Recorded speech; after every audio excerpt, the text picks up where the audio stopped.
God is good. And all the time. ದೇವರು ಒಳ್ಳೆಯವನು. Amen. God is a good God. Amen. God is a faithful God. ದೇವರು ಒಳ್ಳೆ ದೇವರು. ಆತನು ನಂಬಿಗಸ್ತನಾದ ದೇವರಾಗಿದ್ದಾನೆ ಮತ್ತು ವಾಗ್ದಾನದ ದೇವರಾಗಿದ್ದಾನೆ. ಆತನ ವಾಗ್ದಾನ ಯಾವಾಗಲೂ ನಮ್ಗೆ ಹೇಳ್ತದೆ, ಐ ಆಮ್ ವಿತ್ ಯು. ನಾನು ನಿಮ್ಮ ಸಂಗಡ ಇದ್ದೇನೆ. I will never leave you. ನಾನು ನಿಮ್ಮನ್ನೆಂದಿಗೂ ಕೈ ಬಿಡುವುದಿಲ್ಲ ಎಂಬುದಾಗಿ. ದೇವರಿಗೆ ಸ್ತೋತ್ರ. ಈ ದಿವಸ ಸಭೆಯಾಗಿ ನಾವು ಸೇರಿ ಬರುವಂತೆ, ಕರ್ತನನ್ನು ಆರಾಧಿಸುವಂತೆ, ಕರ್ತನನ್ನು ಮಹಿಮೆ ಪಡಿಸುವಂತೆ ಕರ್ತ ನಮಗೆ ಉಪಕಾರ ಮಾಡಿದ್ದಾನೆ, ಸಹಾಯ ಮಾಡಿದ್ದಾನೆ. ದೇವರಿಗೆ ಸ್ತೋತ್ರ ಸಲ್ಲಿಸೋಣ. ಈ ಸಮಯ ಆಶೀರ್ವಾದದ ಸಮಯ, ದೇವರು ನಮ್ಮೊಂದಿಗೆ ಮಾತಾಡುವಂಥ ಸಮಯ, ದೇವರ ವಾಕ್ಯದ ಸಂದೇಶದ ಸಮಯವಾಗಿದೆ. ಪ್ರಾರ್ಥನೆ ನಾವು ದೇವರೊಂದಿಗೆ ಮಾತಾಡುವಂಥದ್ದು, ವಾಕ್ಯ ಓದುವುದು ದೇವರು ನಮ್ಮೊಂದಿಗೆ ಮಾತಾಡುವಂಥದ್ದಾಗಿದೆ. ಆಮೇಲೆ ನಾವು ಕಳೆದ 4 ವಾರದಿಂದ ಪ್ರಾರ್ಥನೆ ವಿಷಯವಾಗಿ ನಾವು ಸಂದೇಶವನ್ನು ಕೇಳಿದೆವು. ಪ್ರಾರ್ಥನೆ ಎಷ್ಟು ಪ್ರಾಮುಖ್ಯವಾದದ್ದು ನಮ್ಮ ಜೀವಿತದಲ್ಲಿ, ಎಷ್ಟು ಶ್ರೇಷ್ಠವಾದದೆಂಬುದಾಗಿ ನಾವು ತಿಳಿದವರಾಗಿದ್ದೇವೆ. ಮತ್ತು ನಮ್ಮ ದೇವರು ಆತ ನಮ್ಮ ಪ್ರಾರ್ಥನೆಯನ್ನು ಕೇಳುವ ದೇವರಾಗಿದ್ದಾನೆ. ಪ್ರಾರ್ಥನೆ ನಾವು ದೇವರೊಂದಿಗೆ ಮಾತಾಡುವಂಥದ್ದು. ವಾಕ್ಯವನ್ನು ಓದುವಾಗ, ವಾಕ್ಯವನ್ನು ಜ್ಞಾನ ಮಾಡುವಾಗ ದೇವರು ನಮ್ಮೊಟ್ಟಿಗೆ ಮಾತಾಡ್ತಾನೆ. ವರ್ಷಿಪ್ ನಾವು ದೇವರಿಗೆ ಕೊಡುವಂಥ ಹಾನರ್. ವರ್ಷಿಪ್ ನಾವು ದೇವ್ರನ್ನ ಏನು ಮಾಡ್ತೇವೆ? ಮಹಿಮೆ ಪಡಿಸ್ತೇವೆ, ಸನ್ಮಾನಿಸ್ತೇವೆ, ಘನಪಡಿಸ್ತೇವೆ, ಆತನಿಗೆ ಗೌರವವನ್ನು ಕೊಡ್ತೇವೆ. ಇವತ್ತಿನ ನನ್ನ ಸಂದೇಶದ ಟೈಟಲ್ ಏನಂತ ಹೇಳಿದ್ರೆ, influence of God's presence. Influence of God's presence, ದೇವರ ಪ್ರಸನ್ನತೆಯ ಪ್ರಭಾವ. ಇವತ್ತು ಲೋಕದಲ್ಲಿ ಕೆಲವು ಇನ್ಫ್ಲುಯೆನ್ಸ್ ಅನ್ನು ನಾವು ನೋಡ್ತಾ ಇದ್ದೇವೆ. ದೇವರ presence, the importance of God's presence in our life. God's presence is very very important in our life. ದೇವರ ಪ್ರಸನ್ನತೆ ನಮ್ಮ ಜೀವಿತದಲ್ಲಿ ಬಹಳ ಪ್ರಾಮುಖ್ಯ ಮಟ್ಟದ್ದು. God's presence is valuable. ಅದು ಬೆಲೆ ಉಳ್ಳದಾಗಿದೆ. ಅದಕ್ಕೆ ಕ್ರಯ ಕಟ್ಟಲಿಕ್ಕೆ ಆಗೋದಿಲ್ಲ. ಯಾವುದೇ ಇಹಲೋಕದ ಚಿನ್ನ, ಬೆಳ್ಳಿ, ಮುತ್ತು, ರತ್ನಗಳಿಗೆ ಅದನ್ನು ಕಂಪೇರ್ ಮಾಡಲಿಕ್ಕೆ ಆಗುದಿಲ್ಲ. ಅಷ್ಟು ವ್ಯಾಲ್ಯೂಬಲ್ ದೇವರ ಪ್ರೆಸೆನ್ಸ್ ನಮ್ಮ ಜೀವಿತದಲ್ಲಿ ಆಗಿದೆ. ಅದಕ್ಕೆ ಮೋಶೆ ದೇವರ ಹತ್ರ ಪ್ರಾರ್ಥನೆ ಮಾಡ್ತಾನೆ, ನೀನು ನನ್ನ ಜೊತೆಗೆ ಬರಬೇಕು. ದೇವರು ಹೇಳ್ದ, my presence will go before you. ದಾವೀದನ ಪ್ರಾರ್ಥನೆ, ನನ್ನ ಜೀವಮಾನವೆಲ್ಲ ನನಗೆ ಒಂದೇ ಒಂದು ಆಶೆ, ನಾನು ನಿನ್ನ ಪ್ರಸನ್ನತೆಯಲ್ಲಿ ಇರಬೇಕು, ನಿನ್ನ ಮಹಿಮೆಯನ್ನು ನೋಡಬೇಕು. ದಾವೀದನ ಬಯಕೆ ಆಗಿತ್ತು. ಆದರೆ ಇವತ್ತು ದೇವರ ಪ್ರಸನ್ನತೆಯ ಪ್ರಭಾವ. There is influence in God's presence.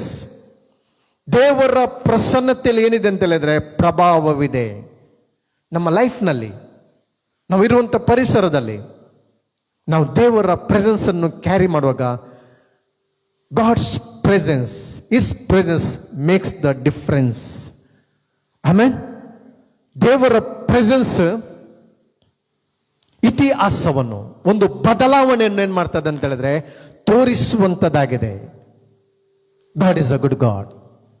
ದೇವರು ಒಳ್ಳೆಯ ದೇವರಾಗಿದ್ದಾನೆ. ನಮ್ಮ ಸತ್ಯವೇದವನ್ನು ಲೂಕನು ಬರೆದ ಸುವಾರ್ತೆ 5ನೇ ವಚನ 1-12 ನೋಡುವಾಗ, ಮತ್ತು ಜಾನ್ ಗಾಸ್ಪಲ್ ಚಾಪ್ಟರ್ 21 ವರ್ಸ್ 1-12 ನಾವು ನೋಡುವಾಗ, ಈ 2 ಸ್ಟೋರೀಸ್ ನೋಡುವಾಗ, ಈ 2 ಇನ್ಸಿಡೆಂಟ್ ನೋಡುವಾಗ ಸೇಮ್.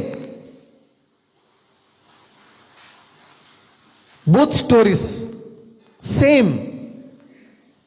ಲೂಕನು ಬರೆದ ಸುವಾರ್ತೆಯಲ್ಲಿ ನಾವು ನೋಡ್ತಿದ್ದೇವೆ, ಯೇಸು ಸ್ವಾಮಿ ಹೇಳ್ತಾನೆ, ನಿಮ್ಮ ದೋಣಿಯನ್ನು ಆಳವಾದ ಸ್ಥಳಕ್ಕೆ ನಡೆಸಿ ಮೀನಿಗಾಗಿ ಬಲೆಯನ್ನು ಹಾಕಿರಿ ಎಂಬುದಾಗಿ. 21ನೇ ಅಧ್ಯಾಯದಲ್ಲಿ ಕೂಡ ನೋಡ್ತೇವೆ, ಅವರು ಮೀನು ಹಿಡಿಲಿಕ್ಕೆ ಹೋಗ್ತಾರೆ, ಅವ್ರಿಗೆ ಮೀನು ಸಿಗುವುದಿಲ್ಲ. ಲೂಕ್ ಚಾಪ್ಟರ್ 5 ರಾತ್ರಿ ಇಡೀ ಪ್ರಯಾಸ ಪಟ್ಟರು, ಅವರಿಗೆ ಮೀನು ಸಿಗ್ಲಿಲ್ಲ. ಯೇಸು ಸ್ವಾಮಿ ಬರ್ತಾನೆ, ಹೇಳ್ತಾನೆ, ನಿಮ್ಮ ದೋಣಿಯನ್ನು ಆಳವಾದ ಸ್ಥಳಕ್ಕೆ ನಡೆಸಿ ಮತ್ತು ಮೀನಿಗಾಗಿ ಬಲೆಯನ್ನು ಹಾಕಿರಿ. ಸೇಮ್ ನಾವು ನೋಡ್ತಿದ್ದೇವೆ ಜಾನ್ ಗಾಸ್ಪಲ್ 21 ಅವರಿಗೆ ಮೀನು ಸಿಗ್ಲಿಲ್ಲ. ಯೇಸು ಹೇಳ್ತಾನೆ ನಿಮ್ಮ ಬಲೆಯನ್ನು ಬಲಗಡೆಯಲ್ಲಿ ಹಾಕಿರಿ ಎಂಬುದಾಗಿ. ನಂತರ ನಮಗೆ ಗೊತ್ತಿದೆ 153 ದೊಡ್ಡ ಮೀನು ಸಿಕ್ಕಿತು, ಬಂಪರ್. ಬಳೆ ಫುಲ್ ಆಯ್ತು, ದೋಣಿ ಫುಲ್ ಆಯ್ತು, ಆದ್ರೂ ಕೂಡ ಬಳೆ ಹರಿದು ಹೋಗ್ಲಿಲ್ಲ. ಇವತ್ತು ಈ ಎರಡು ಆ ಸ್ಟೋರೀಸ್ ಅನ್ನು ಕಂಬೈನ್ ಮಾಡಿ ನಾವು ತಿಳಿದುಕೊಳ್ಳುವುದೇನಂತ ಹೇಳಿದ್ರೆ ಇನ್ಫ್ಲುಯೆನ್ಸ್ ಆಫ್ ಗಾಡ್ಸ್ ಪ್ರೆಸೆನ್ಸ್, ದೇವರ ಪ್ರಸನ್ನತೆಯ ಪ್ರಭಾವ. ಓದಿಕೊಳ್ಳುವ ಲೂಕ್ ಚಾಪ್ಟರ್ 5. ಒಂದಾನೊಂದು ದಿವಸ ಜನರು ಒತ್ತಾಗಿ ಬಂದು ಆತನ ಮೇಲೆ ಬಿದ್ದುಕೊಂಡು ದೇವರ ವಾಕ್ಯವನ್ನು ಕೇಳುತ್ತಿರಲು ಗೆನೆಜರೆತ್ ಕೆರೆಯ ಅಂಚಿನಲ್ಲಿ ನಿಂತಿದ್ದ ಆತನು ಆ ಕೆರೆಯ ದಡದಲ್ಲಿ 2 ದೋಣಿಗಳನ್ನು ಕಂಡನು. ಬೆಸ್ತರು ಅವುಗಳೊಳಗಿಂದ ಹೊರಗೆ ಬಂದು ತಮ್ಮ ಬಲೆಗಳನ್ನು ತೊಳೆಯುತ್ತಿದ್ದರು. ಆ ದೋಣಿಗಳಲ್ಲಿ ಸೀಮೋನನ ಒಂದು ದೋಣಿಯನ್ನು ಆತನು ಹತ್ತಿ ದಡದಿಂದ ಸ್ವಲ್ಪ ದೂರಕ್ಕೆ ನೂಕಬೇಕೆಂದು ಅವನನ್ನು ಕೇಳಿಕೊಂಡನು. ತರುವಾಯ ಆತನು ಕೂತುಕೊಂಡು ದೋಣಿಯೊಳಗಿಂದಲೇ ಆ ಜನರ ಗುಂಪಿಗೆ ಉಪದೇಶ ಮಾಡಿದನು. ಮಾತಾಡುವುದನ್ನು ಮುಗಿಸಿದ ಮೇಲೆ ಸೀಮೋನನಿಗೆ ಆಳವಾದ ಸ್ಥಳಕ್ಕೆ ದೋಣಿಯನ್ನು ನಡೆಸಿ ಮೀನು ಬೇಟೆಗಾಗಿ ನಿಮ್ಮ ಬಲೆಗಳನ್ನು ಹಾಕಿರಿ ಎಂದು ಹೇಳಿದನು. ಅದಕ್ಕೆ ಸೀಮೋನನು, ಗುರುವೇ, ನಾವು ರಾತ್ರಿಯೆಲ್ಲ ಪ್ರಯಾಸಪಟ್ಟರೂ ಏನೂ ಸಿಕ್ಕಲಿಲ್ಲ, ಆದರೆ ನಿನ್ನ ಮಾತಿನ ಮೇಲೆ ಬಲೆಗಳನ್ನು ಹಾಕುತ್ತೇನೆ ಅಂದನು. ಹಾಕಿದ ಮೇಲೆ ಮೀನುಗಳು ರಾಶಿ ರಾಶಿಯಾಗಿ ಸಿಕ್ಕಿಕೊಂಡು ಅವರ ಬಲೆಗಳು ಹರಿದು ಹೋಗುತ್ತಿದ್ದವು. ಸಾಕು. 21 ಚಾಪ್ಟರ್ ಒಮ್ಮೆ ನೋಡುವ ನಾವು. John gospel chapter 21 verse 1 to 5 ಓದುವ. ತರುವಾಯ ಯೇಸು ತಿಬೇರಿಯ ಸಮುದ್ರದ ಬಳಿಯಲ್ಲಿ ಶಿಷ್ಯರಿಗೆ ತಿರುಗಿ ತನ್ನನ್ನು ತೋರಿಸಿಕೊಂಡನು. ತನ್ನನ್ನು ತೋರಿಸಿಕೊಂಡ ರೀತಿ ಯಾವುದೆಂದರೆ, ಸೀಮೋನ ಪೇತ್ರನು, ದಿದುಮನೆಂಬ ತೋಮನು, ಗಲಿಲಾಯದ ಕಾನಾ ಊರಿನ ನತಾಯೇಲನು, ಜೆಬೆದಾಯನ ಕುಮಾರರು, ಆತನ ಶಿಷ್ಯರಲ್ಲಿ ಇನ್ನಿಬ್ಬರು ಕೂಡಿದ್ದರು. ಅವರಿಗೆ ಸೀಮೋನ್ ಪೇತ್ರನು, ನಾನು ಮೀನು ಹಿಡಿಯುವುದಕ್ಕೆ ಹೋಗುತ್ತೇನೆಂದು ಹೇಳಲು ಅವರು, ನಾವು ನಿನ್ನ ಸಂಗಡ ಬರುತ್ತೇವೆ ಅಂದರು. ಅವರು ಹೊರಟು ದೋಣಿಯನ್ನು ಹತ್ತಿದರು. ಆದರೆ ಆ ರಾತ್ರಿಯಲ್ಲಿ ಒಂದು ಮೀನು ಸಿಕ್ಕಲಿಲ್ಲ. ಬೆಳಗಾಗುವಾಗ ಯೇಸು ದಡದಲ್ಲಿ ನಿಂತಿದ್ದನು. ಆದಾಗ್ಯೂ ಶಿಷ್ಯರು ಆತನನ್ನು ಯೇಸುವೆಂದು ತಿಳಿಯಲಿಲ್ಲ. ಆಗ ಯೇಸು ಅವರನ್ನು, ಮಕ್ಕಳಿರ, ಊಟಕ್ಕೆ ನಿಮಗೆ ಏನೂ ಇಲ್ಲವೇ ಎಂದು ಕೇಳಲು ಅವರು ಇಲ್ಲವೆಂದು ಉತ್ತರ ಕೊಟ್ಟರು. ಆತನು ಅವರಿಗೆ, ನೀವು ದೋಣಿಯ ಬಲಗಡೆಯಲ್ಲಿ ಬಲೆ ಬೀಸಿದರೆ ಸಿಕ್ಕುವುದು ಎಂದು ಹೇಳಿದನು. ಅವರು ಹಾಗೆ ಬೀಸಿದಾಗ ಮೀನುಗಳು ಬಹಳ ಹೆಚ್ಚಾಗಿ ಸಿಕ್ಕಿದ್ದರಿಂದ.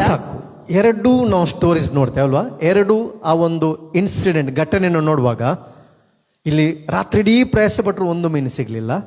ಎರಡನೇದಾಗಿ ಯೇಸು ರಿಸರೆಕ್ಷನ್ ಆಗಿ ಅವರ ಮಧ್ಯದಲ್ಲಿದ್ದಾನೆ. ರಿಸರೆಕ್ಷನ್ ಆದ ನಂತರ ಯೇಸು ಅವರನ್ನು ಸಂಧಿಸ್ತಾನೆ ಆಫ್ಟರ್ ರಿಸರೆಕ್ಷನ್. ಇದು ಬಿಫೋರ್ ರಿಸರೆಕ್ಷನ್. ಎರಡು ಸ್ಟೋರೀಸ್ ಇಲ್ಲಿ ಕೂಡ ನೋಡ್ತೇವೆ. ಅವರಿಗೆ ಒಂದು ಮೀನು ಕೂಡ ಸಿಗ್ಲಿಲ್ಲ. Both stories about a experience fishing. ಎರಡೂ ಸ್ಟೋರೀಸ್ ಅನ್ನು ಏನ್ ಹೇಳ್ತಂದ್ರೆ ಎಕ್ಸ್ಪೀರಿಯನ್ಸ್ ಫಿಶರ್ ಮ್ಯಾನ್ ಇಲ್ಲಿ ಇವರು ನೋಡುವಾಗ ಅಲ್ವಾ? Both stories about a experience fishing. ಬೆಸ್ತರು ತುಂಬಾ ಆಳವಾದ ಮೀನು ಹಿಡಿಯುವುದರಲ್ಲಿ ಅನುಭವ ಇದ್ದವರು ನಾವು ನೋಡ್ತಿದ್ದೇವೆ. ಎರಡನೇದಾಗಿ ಕೆಲವು ಸಂಗತಿಗಳನ್ನು ಈ ವಾಕ್ಯ ಭಾಗವನ್ನು ಜ್ಞಾನ ಮಾಡುವಾಗ ನಾವು ನೋಡ್ತೇವೆ. ಅಲ್ಲಿ ನೋಡುವಂತಹ ಸಂಗತಿ ಅಂದ್ರೆ both stories about a experience professional Fisher. ಅನುಭವ ಇದ್ದರು ಮತ್ತೆ ಪ್ರೊಫೆಷನಲ್. ಅವರ ಕೆಲಸವೇನು? ಅವನ ಪ್ರೊಫೆಷನಲ್ ಏನು? ಮೀನು ಹಿಡಿಯುವಂಥದ್ದೇ. ಎವ್ರಿ ಡೇ ಸಮುದ್ರದ ಬಗ್ಗೆ ಗೊತ್ತಿದೆ, ಮೀನಿನ ಬಗ್ಗೆ ಎಲ್ಲ ತಿಳುವಳಿಕೆ ಅನುಭವ ಇದ್ದವರು. ಮೂರನೇ ಸಂಗತಿ ನಾವು ನೋಡುವಾಗ both stories about A unsuccessful failure experience. ಈ ಸ್ಟೋರಿ, ಎರಡು ಸ್ಟೋರಿ ನೋಡುವಾಗ ಅವರೇನಾದ್ರು ಇಷ್ಟು ಎಕ್ಸ್ಪೀರಿಯನ್ಸ್ ಇದ್ರೂ ಕೂಡ ಸಕ್ಸಸ್ಫುಲ್ ಆಗಲಿಲ್ಲ, ಅವರು ಫೇಲಿಯರ್ ಆದ್ರು. ಈ ಅನುಭವ ನೋಡ್ತೇವೆ ಎರಡು ಸ್ಟೋರೀಸ್ ಅಲ್ಲಿ. Both stories about A hard work. ಅಲ್ಲಿ ನಾವು ಹಾರ್ಡ್ ವರ್ಕ್ ಪರಿಶ್ರಮವನ್ನು ಕೂಡ ನೋಡ್ತೇವೆ. ಎರಡು ಸ್ಟೋರೀಸ್ ನಲ್ಲಿ ಅವ್ರು ಏನ್ ಮಾಡ್ತಾರೆ, ರಾತ್ರಿ ಇಡೀ ಮೀನು ಬೇಟೆಗಾಗಿ ಅವರು ಬಲೆಯನ್ನು ಹಾಕಿದ್ರು, ಒಂದು ಮೀನು ಕೂಡ ಸಿಗ್ಲಿಲ್ಲ. Both stories about a supernatural miracle. ಈ ಎರಡೂ ಸ್ಟೋರಿಲಿ ನಾವು ನೋಡ್ತೇವೆ ಸೂಪರ್ ನ್ಯಾಚುರಲ್ ಮಿರಕಲ್ ಅನ್ನು ನಾವು ನೋಡ್ತಿದ್ದೇವೆ. ಆದ್ರಿಂದ ಈ ಎರಡೂ ಪ್ಯಾಸೇಜ್ನಿಂದ ನಾವು ತಿಳಿದುಕೊಳ್ಬೇಕಾದ ಸತ್ಯ ಏನಂತ ಹೇಳಿದ್ರೆ, ನಮ್ಮ ಜೀವಿತದಲ್ಲಿ ದೇವರ ಪ್ರೆಸೆನ್ಸ್ ಬಹಳ ಬಹಳ ಪ್ರಾಮುಖ್ಯವಾದದು. His presence makes the difference. ನಾವು ನೋಡ್ತಿದ್ದೇವೆ the presence of God turning point. ಇಲ್ಲಿ ನಾವು ನೋಡ್ತಿದ್ದೇವೆ the presence of God turning point in both stories. ಈ ಎರಡೂ ನಾವು ನೋಡ್ತೇವೆ ಘಟನೆಯಲ್ಲಿ ದೇವರ presence, the arrival of Jesus was the turning point. Arrival of Jesus, the presence of God was the turning point in both stories. ಆದ್ರಿಂದ ಇವತ್ತು ನಾವು ನೋಡ್ತಿದ್ದೇವೆ ದೇವರ ಪ್ರೆಸೆನ್ಸ್ ನಮ್ಮ ಜೀವಿತದಲ್ಲಿ ಬಹಳ ಪ್ರಾಮುಖ್ಯವಾದದ್ದು. ದೇವರ ಪ್ರೆಸೆನ್ಸ್, ನಾವು ಎಲ್ಲಿ ಹೋಗ್ತಿದ್ದೇವೆ? ನಾವು ಯಾರಾಗಿದ್ದೇವೆ? ಲೈಟ್ ಆಗಿದ್ದೇವೆ. ನಾವು ದೇವರ ಬೆಳಕಾಗಿದ್ದೇವೆ. ಈ ಲೋಕಕ್ಕೆ ನಾವು ಬೆಳಕಾಗಿದ್ದೇವೆ. ಈ ಭೂಮಿಗೆ ನಾವು ಬೆಳಕಾಗಿದ್ದೇವೆ. ಈ ಸಿಟಿಗೆ ನಾವು ಬೆಳಕಾಗಿದ್ದೇವೆ. ನಾವು ಹೋಗುವಂತಹ ಸ್ಥಳದಲ್ಲಿ ದೇವರ ಪ್ರೆಸೆನ್ಸ್ ನಮ್ಮ ಒಟ್ಟಿಗೆ ಇರಬೇಕು. ದೇವರ ಪ್ರೆಸೆನ್ಸ್ ನಲ್ಲಿ ನಾವು ಮೂವ್ ಆಗಬೇಕು. ದೇವರ ಪ್ರೆಸೆನ್ಸ್ ನಲ್ಲಿ ನಾನು ಚಲಿಸಬೇಕು. ಆಗ ಒಂದು ಡಿಫರೆನ್ಸ್ ಅನ್ನು ನಾವು ನೋಡ್ತಿದ್ದೇವೆ. If the presence of Jesus in your life, your family will be blessed. There is blessing in your family. If the presence of Jesus, if the presence of God in your life, there is a blessing. ದೇವರ presence ನಿನ್ನ life ನಲ್ಲಿ ಇರುವಾಗ ನಿನ್ನ life ನಲ್ಲಿ blessing ಬರ್ತದೆ. ನಿನ್ನ blessing ನಲ್ಲಿ ಸಮಾಧಾನ. If the presence of God in your family, there is a joy. There is a peace in His presence. There is a joy, peace, blessings. ದೇವರ ಪ್ರೆಸೆನ್ಸ್ ನಿಮ್ಮ ಫ್ಯಾಮಿಲಿಯಲ್ಲಿ ಇರುವುದಾದ್ರೆ ಆ ಫ್ಯಾಮಿಲಿ ಒಳಗೆ ದೇವರ ಶುಭವೂ ಇರ್ತದೆ. ಆಮೇಲೆ ಗುಡ್ನೆಸ್ ಇರ್ತದೆ, ಪೀಸ್ ಇರ್ತದೆ, ಸಮಾಧಾನ ಇರ್ತದೆ, ಪ್ರೊಟೆಕ್ಷನ್ ಇರ್ತದೆ. If the presence of god in your business, ದೇವರ ಪ್ರೆಸೆನ್ಸ್ ನಿನ್ನ ವಹಿವಾಟುಗಳಲ್ಲಿ, ವ್ಯಾಪಾರದಲ್ಲಿ, ನಿನ್ನ ಉದ್ಯೋಗದಲ್ಲಿ ದೇವರ ಪ್ರೆಸೆನ್ಸ್ ಇರುವುದಾದ್ರೆ ಬ್ಲೆಸ್ಸಿಂಗ್ಸ್ ಹರಿದು ಬರ್ತದೆ. ಡಿಫರೆನ್ಸ್ ಅನ್ನು ನೀನು ನೋಡ್ತಿ. ಜನರ ಮಧ್ಯದಲ್ಲಿ ಡಿಫರೆನ್ಸ್ ಅನ್ನು ನೋಡ್ತಿ. ಬ್ಯಾಬಿಲೋನಲ್ಲಿ ನಾವು ನೋಡ್ತಿದ್ದೇವೆ ದಾನಿಯೇಲರು, ಶದ್ರಕ್, ಮೆಷಕ್, ಅಬೇದ್ನೆಗೋ ನಾವು ನೋಡ್ತೇವೆ. ಬ್ಯಾಬಿಲೋನ್ನಲ್ಲಿರುವ ಯುವಕರಿಗಿಂತ 10 ಪಾಲು ಅವರೇನಾಗಿದ್ರೆ ನಿಪುಣರಾಗಿದ್ರು. Same food, same water. ಅವರು ರಾಜನ ಆಹಾರ ತಿಂದ್ರು, ಆದ್ರೆ ಅಲ್ಲಿರುವಂತದೇ ಇವರು ನೀರನ್ನು ಕುಡಿದ್ರು, ಕಾಯಿ ಪಲ್ಯವನ್ನು ತಿಂದ್ರು. ಆದ್ರೆ ಡಿಫರೆನ್ಸ್ ಅನ್ನು ನಾವು ನೋಡ್ತಿದ್ದೇವೆ, ವ್ಯತ್ಯಾಸ ನೋಡ್ತಿದ್ದೇವೆ. ಯಾಕೆ? God's presence. ಆಮೇಲೆ God's presence makes the difference. We need God's presence every day in our life. ದೇವರ ಪ್ರೆಸೆನ್ಸ್ ನಮ್ಮ ಜೀವನದಲ್ಲಿ ಬಹಳ ಪ್ರಾಮುಖ್ಯವಾಗಿದೆ. ಇಲ್ಲಿ ನಾವು ನೋಡ್ತೇವೆ 2 ಸ್ಟೋರೀಸ್ ಅನ್ನು ನಾವು ನೋಡಿದಾದ್ರೆ, 2 ಇನ್ಸಿಡೆಂಟ್ ಅನ್ನು ನಾವು ನೋಡಿದಾದ್ರೆ, ಎಕ್ಸ್ಪೀರಿಯನ್ಸ್ ಬೆಸ್ತರು, ಪ್ರೊಫೆಷನಲ್ ಬೆಸ್ತರು ನಾವು ನೋಡ್ತಿದ್ದೇವೆ, ಅನುಭವ ಇದ್ದವರು. ಆದ್ರೆ ನೋಡ್ತೇವೆ ರಾತ್ರಿ ಇಡೀ ಫುಲ್ ನೈಟ್ ಅವರು ಮೀನನ್ನು ಹಿಡಿಯುವುದಕ್ಕೆ ಪ್ರಯತ್ನ ಪಟ್ಟರು ಕೂಡ ಆ ಒಂದು ದಿವಸ ರಾತ್ರಿ ನಾವು ನೋಡ್ತೇವೆ ಒಂದು ಸಿಂಗಲ್ ಮೀನ್ ಸಿಗ್ಲಿಲ್ಲ. ಒಂದು ಸಿಂಗಲ್ ಮೀನ್ ಅವರಿಗೆ ಸಿಗ್ಲಿಲ್ಲ. ಆದ್ರೆ ಯಾವಾಗ ನೋಡ್ತೇವೆ ದ ಅರೈವಲ್ ಆಫ್ ಜೀಸಸ್, ಯೇಸು ಯಾವಾಗ ಅಲ್ಲಿ ಬಂದ, ಗಲಿಲಾಯಕ್ಕೆ ಬಂದ, the presence of God was the turning point. ಅಲ್ಲಿ ನಾವು ನೋಡ್ತಿದ್ದೇವೆ ದೇವರ ಪ್ರೆಸೆನ್ಸ್ ಏನಾಯ್ತು ಅಂತ ಹೇಳಿದ್ರೆ ಸಿಚುವೇಶನ್ ಟರ್ನ್ ಮಾಡಿತ್ತು. ಆಮೇನ್ ಸಿಚುವೇಶನ್ ಚೇಂಜ್ ಮಾಡಿತ್ತು. ಇವತ್ತು ದೇವರ ಪ್ರೆಸೆನ್ಸ್ ನಮಗೆ ಏನಾಗಬೇಕಂದ್ರೆ ಎಕ್ಸ್ಪೀರಿಯನ್ಸ್ ಆಗಬೇಕು. ಏನು ಎಕ್ಸ್ಪೀರಿಯನ್ಸ್? ನನಗೆ ದೇವರ ಒಟ್ಟಿಗೆ ಆ ಎಕ್ಸ್ಪೀರಿಯನ್ಸ್ ಆಗಬೇಕು. Taste and see that the lord is good. ನಾವು ಆರಾಧನೆ ಮಾಡಿದ್ದೇವೆ, ಅದು ಅನುಭವ ನಮಗೆ ಆಗಬೇಕು. ನಮಗೆ ಆ ಸ್ಪರ್ಶದ ಅನುಭವ ಆಗಬೇಕು. ನಮಗೆ ಆ ತೃಪ್ತಿಯ ಸ್ಯಾಟಿಸ್ಫ್ಯಾಕ್ಷನ್ ನಮಗೆ ಆಗಬೇಕು ದೇವರ ಪ್ರೆಸೆನ್ಸ್ ನಲ್ಲಿ. ಆ ಪ್ರೆಸೆನ್ಸ್ ಏನ್ ಮಾಡ್ತದೆ? ಒಂದು ಡಿಫರೆನ್ಸ್ ಅನ್ನು ತೋರಿಸ್ತದೆ. ಅದಕ್ಕೆ ನಾನು ಹೇಳುವ the importance of God's presence in our life. ಇದನ್ನು ಎವ್ರಿ ಡೇ ನಾನು ಏನ್ ಮಾಡ್ಬೇಕಂತ ಹೇಳಿದ್ರೆ ತಿಳಿದುಕೊಳ್ಬೇಕು. ಕ್ರಿಸ್ತನು ನನ್ನಲ್ಲಿದ್ದಾನೆ.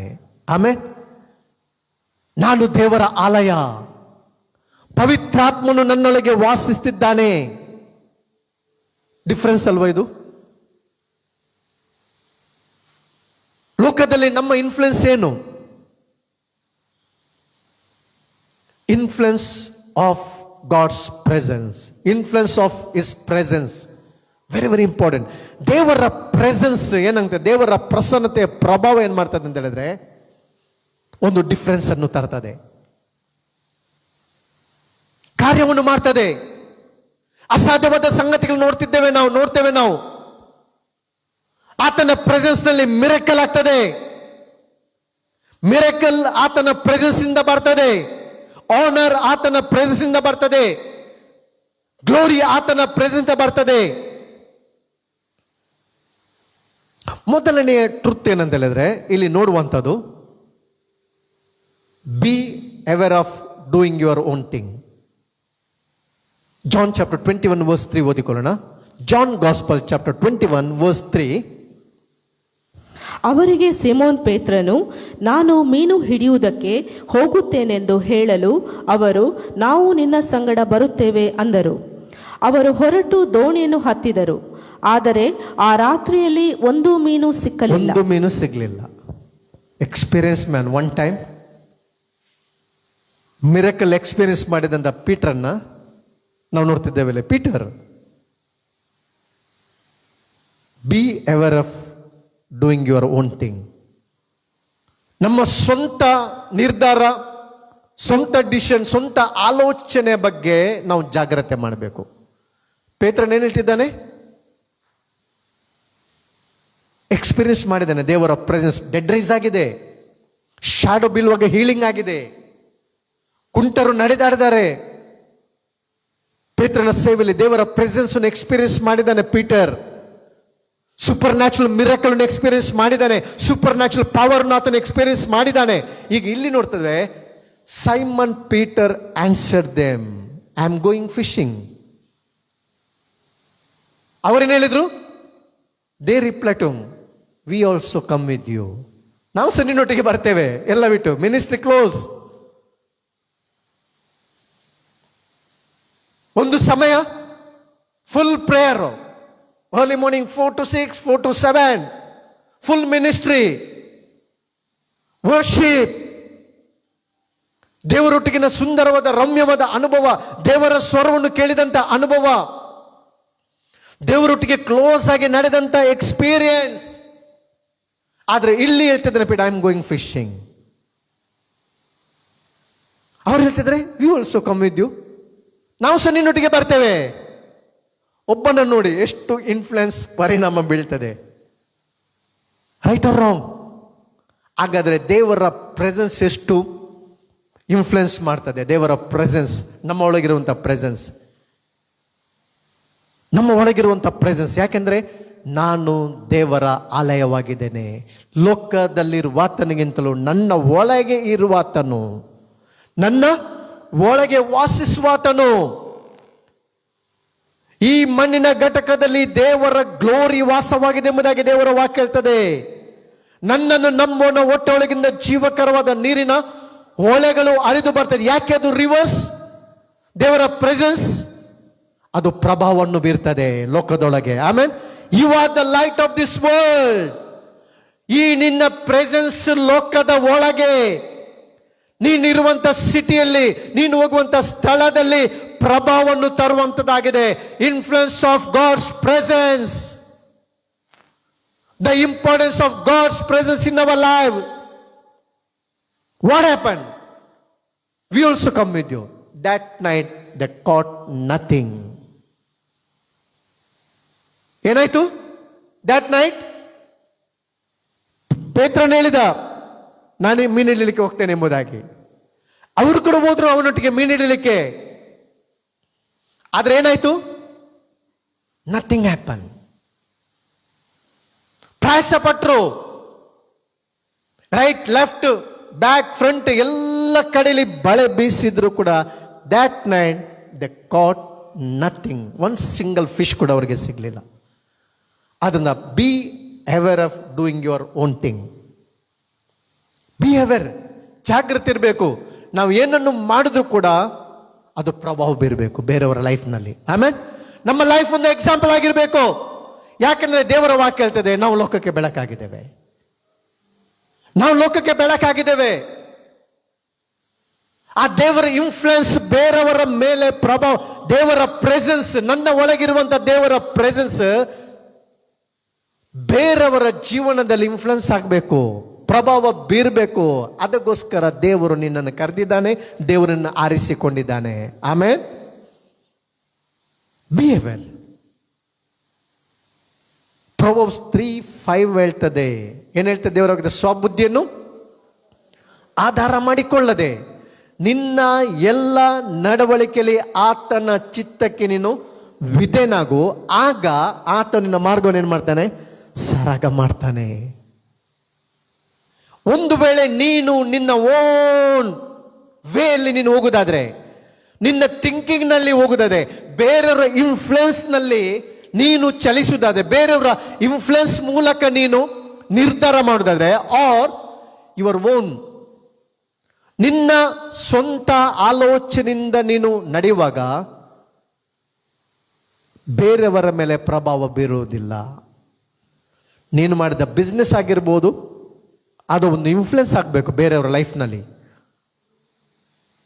ನೋಡಿ, ದೇವರ ಮಗನು ಹಾಕಿದಂತ ಕೆಲಸವನ್ನು ದೇವರು ಬ್ಲೆಸ್ ಮಾಡಿದ್ದಾನೆ.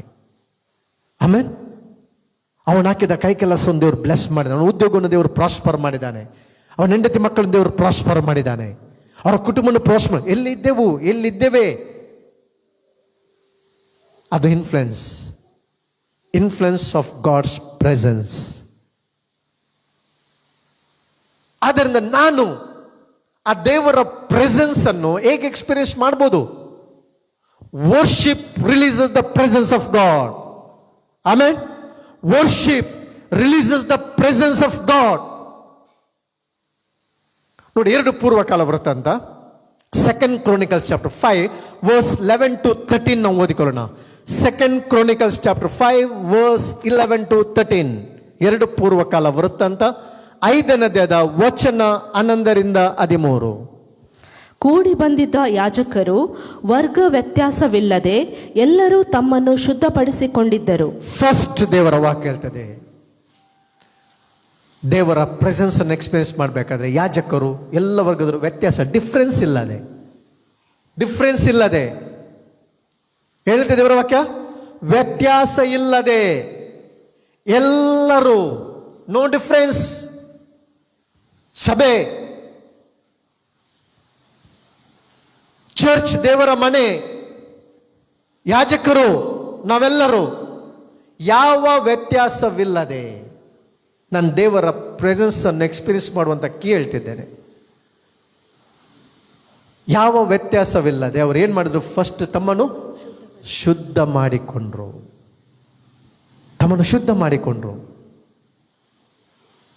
ಇಂಪಾರ್ಟೆಂಟ್ ಇದು. ದೇವರ ಆಲಯಕ್ಕೆ ಬರುವಾಗ ನಾನು ಪರೀಕ್ಷಿಸಿಕೊಳ್ಳೋದು ಬಹಳ ಉತ್ತಮವ. ಯಾಕೆಂದ್ರೆ ನನ್ನ ಮೇಲಿರುವಂತ ಆ ಅನಾಯಿಂಟಿಂಗ್, ನನ್ನ ಮೇಲೆ ಇರುವಂತ ದೇವರ ಪ್ರೆಸೆನ್ಸ್, ಅದು ಬೇರೆಯವರ ಲೈಫ್ನಲ್ಲಿ ಪ್ರಭಾವ ಬೀರುವಂಥದ್ದಾಗಿದೆ. ಆಮೇಲೆ ಇನ್ಫ್ಲುಯೆನ್ಸ್ ತರುವಂಥದ್ದಾಗಿದೆ. ಮೈ ಆಟಿಟ್ಯೂಡ್. ಇವತ್ತು ನಾವು ಹೇಳಿದ ಐ ಸರೆಂಡರ್ ಎಂಬುದಾಗಿ. ನಮ್ಮನ್ನು ದೇವರಿಗೆ ಏನು ಸರೆಂಡರ್ ಮಾಡಿದೆವು? Surrender one area, all my pride, my ego, my prestige, everything I surrender all. ಯಾರಿಗೆ ಸರೆಂಡರ್ ಮಾಡಿದೆವು? ದೇವರಿಗೆ. ಆದ್ರಿಂದ ಫಸ್ಟ್ ದೇವರ ವಾಕ್ಯ ಹೇಳ್ತಿದೆ, ಅವರು ತಮ್ಮನ್ನು ಏನ್ ಮಾಡಿದ್ರು? ಶುದ್ಧ ಮಾಡಿಕೊಂಡ್ರು. ಸೆಕೆಂಡ್, ನಾರು ಬಟ್ಟೆಗಳನ್ನು ಧರಿಸಿಕೊಂಡು ತಾಳ, ಸ್ವರಮಂಡಲ, ಕಿನ್ನರಿ ಇವುಗಳನ್ನು ಹಿಡಿದುಕೊಂಡ ಲೇವಿಯ ಗಾಯಕರಾದ ಆಸಾಫ್, ಹೇಮಾನ್, ಎದುತೋನರು ಇವರ ಮಕ್ಕಳು ಸಹೋದರರು ತುತ್ತೂರಿಗಳನ್ನು ಊದತಕ್ಕ 120 ಮಂದಿ ಯಾಜಕರು ಯಜ್ಞವೇದಿಯ ಪೂರ್ವ ದಿಕ್ಕಿನಲ್ಲಿ ನಿಂತುಕೊಂಡಿದ್ದರು. ದೇವರ ವಾಕ್ಯ ಹೇಳ್ತದೆ, ಸೊಲೊಮೋನನ ಆಲಯ ಕಟ್ಟಿದ ನಂತರ ನಾವು ನೋಡ್ತೇವೆ, ದೇವರ ಪ್ರೆಸೆನ್ಸ್ ಎಕ್ಸ್ಪೀರಿಯನ್ಸ್ ಮಾಡೋದಕ್ಕೆ ಅವನು ತಿಳಿದುಕೊಂಡ ಮೊದಲ ಸತ್ಯ ಏನಂತ ಹೇಳಿದ್ರೆ, ಎಲ್ಲ ಯಾಜಕರು, ಮ್ಯೂಸಿಕ್ನ ಒಂದು ಟೀಮ್, ತುತ್ತೂರಿ ಅಲ್ವಾ, ಕಿನ್ನರಿ, ಒಂದು ಇನ್ಸ್ಟ್ರೂಮೆಂಟ್ ಪ್ಲೇ ಮಾಡುವಂಥ ಎಲ್ಲ ಒಂದು ಟೀಮ್ ದೇವರನ್ನು ಆರಾಧನೆಗಾಗಿ ಫಸ್ಟ್ ಅವನು ಆ ದೇವರ ಆಲಯದಲ್ಲಿ ದೇವರ ತೇಜಸ್ಸು ಇಳಿದು ಬಂದೆಂಬುದನ್ನು ನೋಡ್ತಿದ್ದೆ ನಾವು ಅಲ್ವಾ. ದೇವರ ಪ್ರೆಸೆನ್ಸ್ ಯಾವಾಗ ಅವರು ವರ್ಷಿಪ್ ಮಾಡಿದ ಇನ್ಸ್ಟ್ರೂಮೆಂಟ್ ಪ್ಲೇ ಮಾಡಿದ್ರು, ಒಂದು ಟೀಮ್ ಅನ್ನು 120 ಮಂದಿ ಅಲ್ಲಿ ನೋಡ್ತಿದ್ದೇವೆ. ಒಂದು ಟೀಮ್, ಎಲ್ಲ ಇನ್ಸ್ಟ್ರೂಮೆಂಟ್ ಪ್ಲೇ ಮಾಡುವವರ ಒಂದು ಟೀಮ್ ಅನ್ನು ನಂತರ ನೋಡ್ತೇವೆ, ಒಂದು ಗಾಯನ ಮಂಡಳಿಯನ್ನು ನೋಡಿ. ಮುಂದೆ ಓದಿ. ಮಂಜೂಷವನ್ನು ಒಳಗಿಟ್ಟ ಯಾಜಕರು ದೇವಾಲಯದಿಂದ ಹೊರಗೆ ಬಂದ ಕೂಡಲೇ ಒಬ್ಬನೋ ಎಂಬಂತೆ ಸ್ವರವೆತ್ತಿ ಯೆಹೋವನನ್ನು ಕೀರ್ತಿಸುವುದಕ್ಕಾಗಿ ತುತ್ತೂರಿ ಊದುವವರು, ಗಾಯನ ಮಾಡುವವರು, ಒಂದು ಟೀಮ್ ಗಾಯನ ಮಾಡುವವರು, ಒಂದು ಟೀಮ್ ಇನ್ಸ್ಟ್ರೂಮೆಂಟ್ ಪ್ಲೇ ಮಾಡುವವರು ಒಟ್ಟಿಗೆ ಸೇರಿಕೊಂಡು ಒಂದೇ ಸ್ಪಿರಿಟ್ನಿಂದ, ಆಮೇಲೆ ಒಂದೇ ಸ್ಪಿರಿಟ್ನಿಂದ, ಒಂದೇ ಹೃದಯದಿಂದ ಅವರು ದೇವರನ್ನು ವರ್ಷಿಪ್ ಮಾಡಿದ್ರು, ದೇವರಿಗೆ ಕೃತಜ್ಞತೆ ಸಲ್ಲಿಸಿದ್ರು. ದೇವರೇ, ನೀನು ಎಷ್ಟು ಒಳ್ಳೆಯವನು, ದೇವರೇ ನೀನು ಒಳ್ಳೆಯವನು, ಇವತ್ತು ನಾನು ಬದುಕಿರುವುದು ನಿನ್ನ ಕೃಪೆ, ರಕ್ಷಣೆ ಹೊಂದಿದ್ದು ನಿನ್ನ ಕೃಪೆ. ನಾನು ಎಲ್ಲಿದ್ದೆ ಸ್ವಾಮಿ, ಇವತ್ತು ನಾನು ಎಲ್ಲಿದ್ದೇನೆ? ನಿನ್ನ ಸನ್ನಿಲಿದ್ದೇನೆ. ಐ ಆಮ್ ಬ್ಲೆಸ್ಡ್, ನಾನು ಭಾಗ್ಯವಂತನು, ನಾನು ಆಶೀರ್ವದಿಸಲ್ಪಟ್ಟವನು. ನಾನು ಎಲ್ಲಿದ್ದೆ? ನಾನು ದರಿದ್ರನಾಗಿದ್ದೆ, ಇವತ್ತು ನಾನು ಆಶೀರ್ವದಿಸಲ್ಪಟ್ಟವನಾಗಿದ್ದೇನೆ. ನನ್ನ ಫ್ಯಾಮಿಲಿ ಇವತ್ತು ಆಶೀರ್ವದಿಸಲ್ಪಟ್ಟಿದೆ. ನಾನು ಕತ್ತಲಲ್ಲಿದ್ದೇನು, ಇವತ್ತು ನಾನು ಬೆಳಕಾಗಿದ್ದೇನೆ ನಿನ್ನ. ಇವತ್ತು ನನ್ನನ್ನು ಯೇಸುವಿನ ರಕ್ತದ ಮೂಲಕ ತಂದೆ ನಮ್ಮನ್ನು ನೀನು ಯೋಗ್ಯರನ್ನಾಗಿ ಮಾಡಿದಿ, ನಮ್ಮನ್ನು ನಿನ್ನ ಸನ್ನಿಧಿಗೆ ಬರುವಂತ ಕೃಪೆ ನಮಗೆ ಕೊಟ್ಟಿದಿ. ನಿನ್ನ ಸೌಂದರ್ಯವನ್ನು, ನಿನ್ನ ಒಳ್ಳೆತನ ರುಚಿಸುವಂತ ಆ ಕೃಪೆ ಸೌಭಾಗ್ಯವನ್ನು ನಮಗೆ ನೀನು ಕೊಟ್ಟಿದಿ. ನಾವು ಒಂದಾಗಿ ಸಭೆಯಾಗಿ ಆತನನ್ನು ವರ್ಷಿಪ್ ಮಾಡುವಾಗ, ಆತನನ್ನು ಗಣಪಡಿಸುವಾಗ ದೇವರ ಪ್ರೆಸೆನ್ಸ್ ನದಿಯಾಗಿ ನಮ್ಮ ಮಧ್ಯೆ ಹರಿದು ಬರ್ತದೆ. Amen. God's presence makes the difference. His presence. ದೇವರನ್ನು ನಾವು ಹೃದಯ ಪೂರ್ವಕವಾಗಿ ವರ್ಷಿಪ್ ಮಾಡುವಾಗ ದೇವರ ಪ್ರೆಸೆನ್ಸ್ ಹರಿದು ಬರ್ತದೆ. ಆಮೆನ್. ಇದು ಇನ್ಫ್ಲುಯೆನ್ಸ್, ದೇವರ ಪ್ರಸನ್ನತೆ ಪ್ರಭಾವ ನಿನ್ನ ಲೈಫ್ ನಿಂದ ಬೇರೆಯವರ ಲೈಫ್ ಚೇಂಜ್ ಆಗ್ತದೆ, ಬೇರೆಯವರ ಲೈಫ್ ನಲ್ಲಿ ಪರಿಣಾಮ ಬೀಳ್ತದೆ.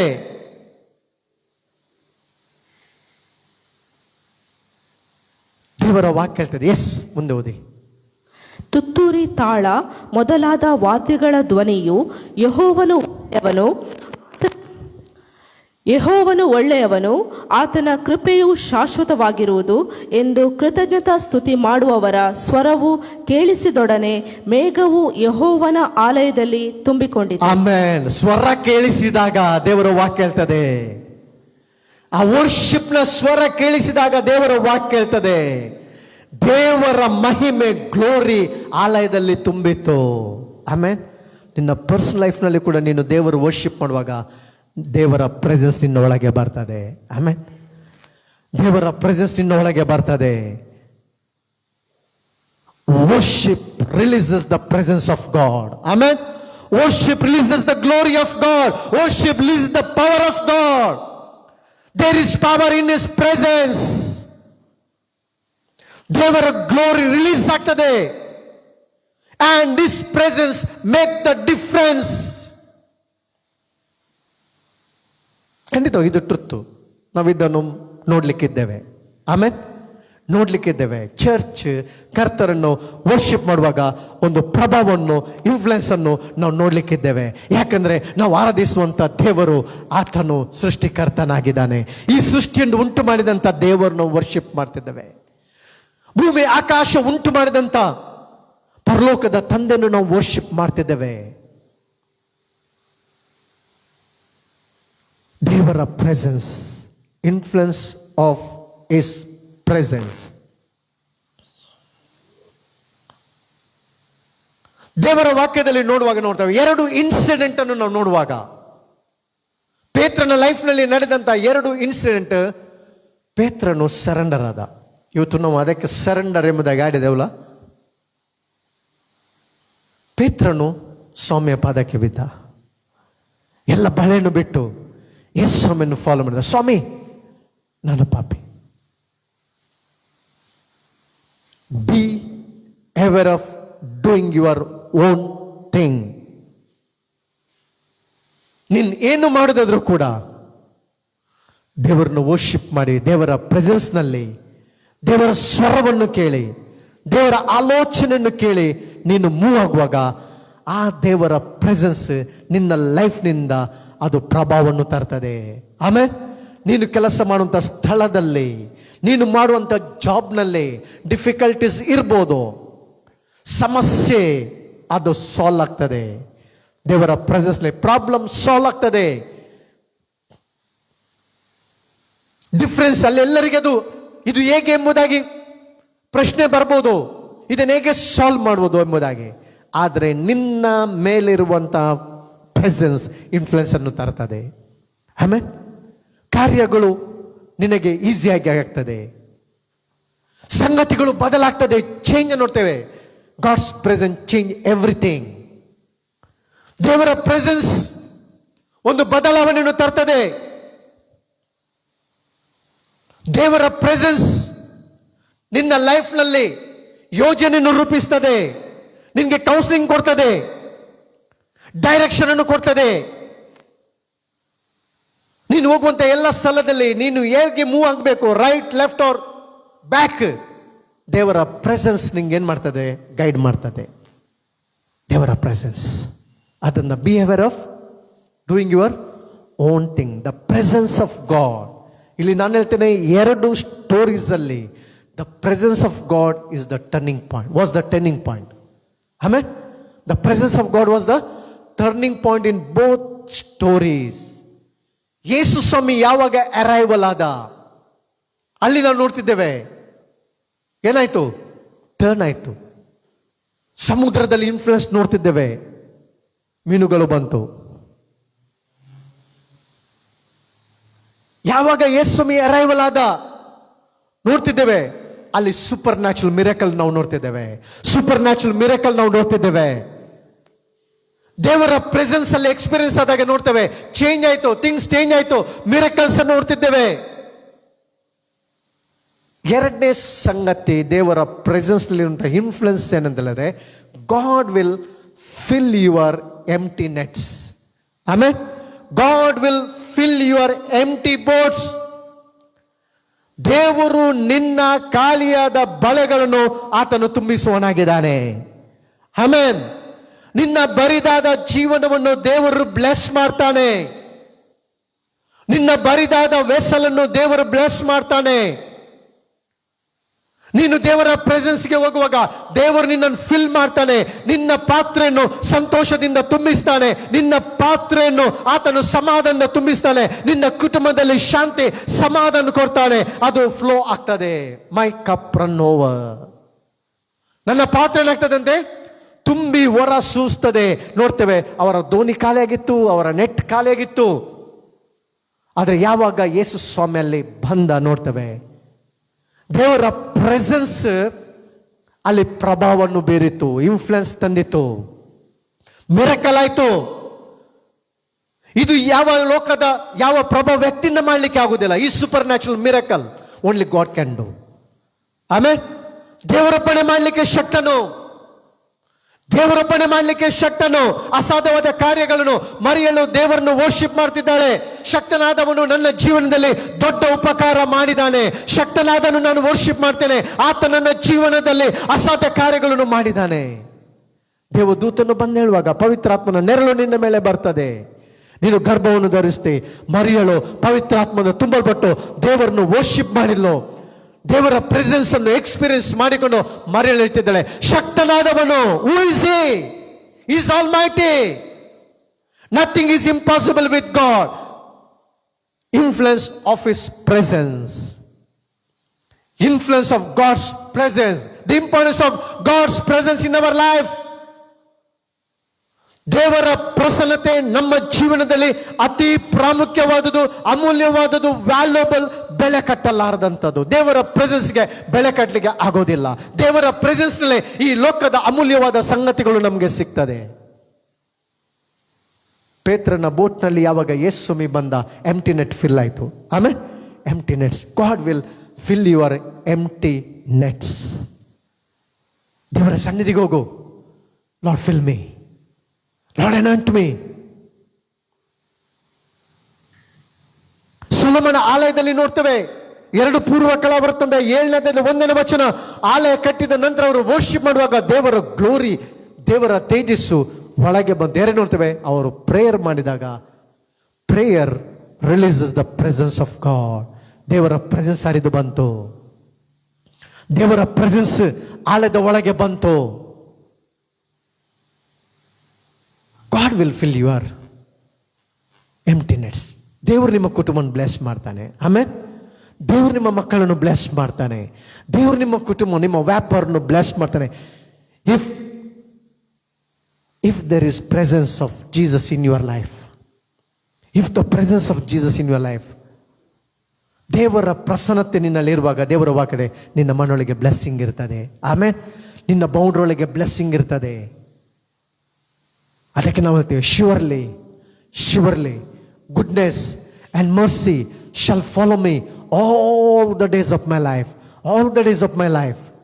ನಿಶ್ಚಯವಾಗಿ ನನ್ನ ಜೀವಮಾನವೆಲ್ಲ ಶುಭವು ಕೃಪೆಯು ನನ್ನನ್ನೇನ್ ಮಾಡ್ತದಂತೆ, ಹಿಂಬಾಲಿಸುತ್ತದೆ. ದೇವರ ವಾಕ್ಯ ಹೇಳ್ತದೆ. ಸೆಕೆಂಡ್ ಮಿರಕಲ್ ನೋಡುವಾಗ, ಫಸ್ಟ್ ಮಿರಕಲ್ ನಲ್ಲಿ super natural miracle, success goes where his presence is. ಆಮೇಲೆ ಸಕ್ಸಸ್ ಎಲ್ಲಿ ಸಿಗ್ತದೆ? ದೇವರ ಪ್ರೆಸೆನ್ಸ್ ನಲ್ಲಿ. Success goes where his presence is. ದೇವರ ಪ್ರೆಸೆನ್ಸ್ ನಲ್ಲಿ ನಮಗೆ ಸಕ್ಸಸ್ ಉಂಟು, ಆನರ್ ಉಂಟು. ಅದಕ್ಕೋಸ್ಕರ ದೇವರ ಪ್ರೆಸೆನ್ಸ್ ಇನ್ಫ್ಲುಯೆನ್ಸ್ ಅನ್ನು ತರ್ತದೆ ನಮ್ಮ ಲೈಫ್ನಲ್ಲಿ, ನಮ್ಮ ಮಿನಿಸ್ಟ್ರಿಯಲ್ಲಿ, ನಮ್ಮ ಸೇವೆಯಲ್ಲಿ, ನಾವು ಮಾಡೋ ಒಂದು ಕೆಲಸದ ಪ್ಲೇಸ್ನಲ್ಲಿ ದೇವರ ಪ್ರಸನ್ನತೆ ಪ್ರಭಾವವನ್ನು ತರ್ತದೆ. ನಿಮ್ಮ ಸ್ಕೂಲ್ನಲ್ಲಿ, ವಿದ್ಯಾಭ್ಯಾಸದ ಸ್ಥಳದಲ್ಲಿ, ನಿಮ್ಮ ಬಿಸ್ನೆಸ್ನಲ್ಲಿ, ನಿಮ್ಮ ಯಾತ್ರೆಯಲ್ಲಿ ದೇವರ ಪ್ರಸನ್ನತೆ ಅದು ಪ್ರಭಾವವನ್ನು ತರುವಂಥದ್ದಾಗಿದೆ. ಎರಡನೇದಾಗಿ ನಾನು ಹೇಳ್ತೇನೆ, ದೇವರ ಪ್ರೆಸೆನ್ಸ್ ನಿಮ್ಮ ಜೀವಿತದಲ್ಲಿ ಸೂಪರ್ ನ್ಯಾಚುರಲ್ ಮಿರಕಲ್ನು ನೀವು ಎಕ್ಸ್ಪೀರಿಯನ್ಸ್ ಮಾಡ್ತೀರಿ. God will fill your nets. God will fill your boats. ದೇವರನ್ನು ವರ್ಷಿಪ್ ಮಾಡಿ, ದೇವರನ್ನು ಘನಪಡಿಸಿರಿ, ದೇವರನ್ನು ಮಹಿಮೆ ಪಡಿಸಿರಿ. The arrival of Jesus was the turning point. ಹಾಗಾದರೆ ಇವತ್ತು ಎಲ್ಲ ಇನ್ಫ್ಲುಯೆನ್ಸ್ಗಿಂತ, ಎಲ್ಲ ಪ್ರಭಾವಕ್ಕಿಂತ ಮುಖ್ಯವಾದ ಪ್ರಭಾವ ದೇವರ ಸನ್ನಿಧಿ. ಆಮೇಲೆ ದೇವರ ಸನ್ನಿಧಿಲಿ ಇರುವಂಥದ್ದು ವೆರಿ ವೆರಿ ಇಂಪಾರ್ಟೆಂಟ್. ನಾನು ಒಂದು ಸ್ಟೋರಿಯನ್ನು ಕೇಳಿದೆ, ರಿಯಲ್ ಸ್ಟೋರಿ. ಒಬ್ಬ ವಜ್ರದ ವ್ಯಾಪಾರಿ ಇದ್ದ, ಪರ್ಲ್ ಮುತ್ತಿನ ವ್ಯಾಪಾರಿ. ಅವನು ಅನೇಕ ದೇಶಗಳಿಗೆ ಹೋಗಿಕೊಂಡು ಮುತ್ತುಗಳನ್ನು ತರ್ತಿ ವ್ಯಾಪಾರ ಮಾಡ್ತಿದ್ದ. ನಮ್ಮ ದೇಶದಲ್ಲಿ ಟುಟುಕೋರಿಯನ್ ಎಂಬ ಸ್ಥಳದಲ್ಲಿ ದೊಡ್ಡ ಗಾತ್ರದ ಮುತ್ತು ಇದೆ ಎಂಬುದಾಗಿ ತಿಳಿದುಕೊಂಡು ಅವನು 3 ದಿವಸ ಪ್ರಯಾಣ ಮಾಡಿಕೊಂಡು ಆ ವ್ಯಾಪಾರಿಯನ್ನು ಸಂಧಿಸ್ತಾನೆ. ಟುಟುಕೋರಿಯನ್ ಎಂಬ ಸ್ಥಳಕ್ಕೆ ಹೋಗಿಕೊಂಡು 3 ದಿವಸದ ಪ್ರಯಾಣ ಮಾಡಿ ಆ ವ್ಯಕ್ತಿಯನ್ನು ಸಂಧಿಸ್ತಾನೆ. ಆ ವ್ಯಕ್ತಿಯನ್ನು ಸಂಧಿಸಿದಾಗ ಹೇಳ್ತಾನೆ, ನಾನು 3 ದಿವಸದ ಪ್ರಯಾಣ ಮಾಡಿ ನಿಮ್ಮ ಬಳಿ ಬಂದಿದ್ದೇನೆ, ನಿಮ್ಮಲ್ಲಿ ಒಳ್ಳೆಯ ಮುತ್ತುಗಳಿದೆ ಎಂಬುದಾಗಿ ಕೇಳಿಸಿಕೊಂಡೆ, ಆ ಮುತ್ತನ್ನು ವ್ಯಾಪಾರ ಮಾಡುವುದಕ್ಕಾಗಿ, ಕೊಂಡುಕೊಳ್ಳುವುದಕ್ಕಾಗಿ ನಾನು ಬಂದಿದ್ದೇನೆಂಬುದಾಗಿ. ಆ ವ್ಯಕ್ತಿ ಒಳಗೋಗಿ ಒಂದು ದೊಡ್ಡ ಗಾತ್ರದ ಮುತ್ತನ್ನು ತಂದಿಟ್ಟ ಅವನ ಮುಂದೆ. ಬಹಳ ಸುಂದರವಾದ ಬೆಳೆ ಬಾಳು ಮುತ್ತು. ಆದರೆ ಆ ಮುತ್ತನ್ನು ಅವನ ಟೇಬಲ್ ಇಡುವಾಗ ಅವನ ಮುಖದಲ್ಲಿ ಒಂದು ರೀತಿಯ ದುಃಖ ಆವರಿಸಿತ್ತು. ಆ ಮುಖದಲ್ಲಿ ಒಂದು ನೋವನ್ನು ಕಾಣ್ತಿದ್ದ ವ್ಯಾಪಾರಿ. ಮುತ್ತು ನೋಡಲಿಕ್ಕೆ ಬಹಳ ಅಂದವಾಗಿದೆ. ಈ ವ್ಯಾಪಾರಿ ಕೇಳ್ತಿದ್ದಾನೆ, ಇದರ ಬೆಲೆ ಎಷ್ಟು ಎಂಬುದಾಗಿ. ಆದರೆ ವ್ಯಕ್ತಿ ಹೇಳ್ತಾನೆ, ಬೆಲೆ ಕೊಟ್ಟು ನಿನ್ನಿಂದ ಕೊಂಡುಕೊಳ್ಳಿಕ್ಕೆ ಅಸಾಧ್ಯ. ನೀನು ಕ್ರ್ಯಾಕ್ ಕೊಟ್ಟು ಈ ಮುತ್ತನ್ನು ಕೊಂಡುಕೊಳ್ಳಿಕ್ಕೆ ಆಗೋದಿಲ್ಲ. ನಿನಗೆ ಒಂದು ವೇಳೆ ಬೇಕೆ ಅನ್ನೋದಾದರೆ ನಾನು ಇದನ್ನು ಉಚಿತವಾಗಿ ನಿನಗೆ ಕೊಡ್ತೇನೆ. ಇಲ್ಲ, ಇದು ಬಹಳ ಬೆಲೆ ಉಳ್ಳದು, ನಾನು ಬೆಲೆ ಕೊಟ್ಟೆ ಕೊಂಡೋಗ್ತೇನೆ, ನಾನು ವ್ಯಾಪಾರಿ, I am A business man, ನಾನು ಪೇ ಮಾಡ್ತೇನೆ, ಎಷ್ಟು ಹಣ ಆದರೂ ಕೂಡ ನಾನು ಪೇ ಮಾಡ್ತೇನೆ. ಇಲ್ಲ, ನಿನ್ನಿಂದ ಬೆಲೆ ಕಟ್ಟಲಿಕ್ಕೆ ಸಾಧ್ಯವಿಲ್ಲ, ನನಗೆ ಫ್ರೀ ಕೊಡ್ತೇನೆ. ಬೆಳೆ ಕಟ್ಟಲಿಕ್ಕೆ 100% ಸಾಧ್ಯ ಇಲ್ಲ. ಇಲ್ಲ, ನಾನು ಬೆಲೆ ಕೊಟ್ಟು ಕೊಂಡೋಗ್ಬೇಕು, ಇದರ ವ್ಯಾಲ್ಯೂ ನನಗೆ ಗೊತ್ತಿರಬೇಕು, ನಾನು ಉಚಿತವಾಗಿ ತೆಗೆದುಕೊಳ್ಳೋದಿಲ್ಲ. ಆಗ ಆ ವ್ಯಕ್ತಿ ಹೇಳ್ತೇನೆ, ಇಲ್ಲ, ನಿನ್ನಿಂದ ಬೆಳೆ ಕಟ್ಟಲಿಕ್ಕೆ ಸಾಧ್ಯವಿಲ್ಲ. ನೋವಿನಿಂದ ದುಃಖನ ಹೇಳ್ತಿದ್ದಾನೆ.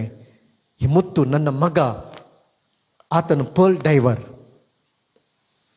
ಅವನು ಬಹಳ ಸಮುದ್ರದ ಆಳಕ್ಕೆ ಹೋಗಿ ಬಹಳ ಪರಿಣಿತವನು.